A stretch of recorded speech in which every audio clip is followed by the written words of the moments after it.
Hello বন্ধুরা, কেমন আছো সবাই? আশা করি তোমরা সবাই খুব ভালো আছো, আমিও ভালো আছি। তো দেখো, এটা হচ্ছে আমাদের বাড়ির গাছের কুমড়ো। এটাকে আজকে কেটে নিয়ে এসেছি রান্না করব বলে। এমনিও অনেক দিন হয়ে গেছে জানো, কুমড়োগুলো এখনও আছে। আর এটা খুব একটা পাকেনি, যাই হোক আর করব। দেখো, এটাও কিন্তু আমার বাড়ির গাছের মোচা। তো এখানে আমি আলুটা ভেজে নিলাম। আসলে কি বন্ধুরা, আজকে বেশিরভাগ যে জিনিসগুলো করব সবই আমাদের বাড়িতে হয়েছে। এটা বাজারের কেনা সবজি না। তো দেখো, আমি কুমড়োটা কাটতে বসেছি।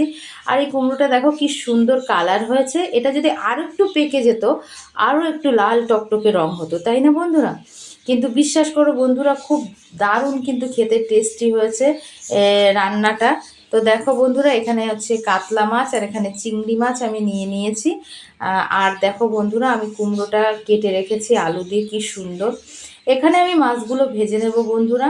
অবশ্যই বলবে বন্ধুরা, বাড়িতে শাকসবজি লাগাতে তোমাদের কি ভালো লাগে? আমার কিন্তু বেশ ভালো লাগে।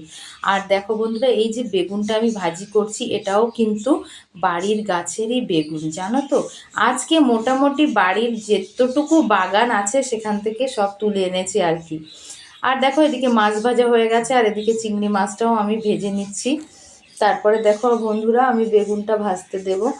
আসলে বেগুনটা না আমি একটু মাছের তেল দিয়ে করেছিলাম।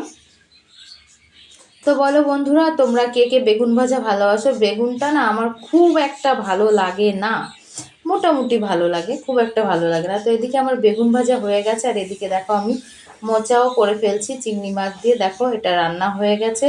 আসলে আজকে একটু দেরি হয়ে গেছে, কারণ আজকে সব একটু বেশি ঝামেলা রান্না হচ্ছে।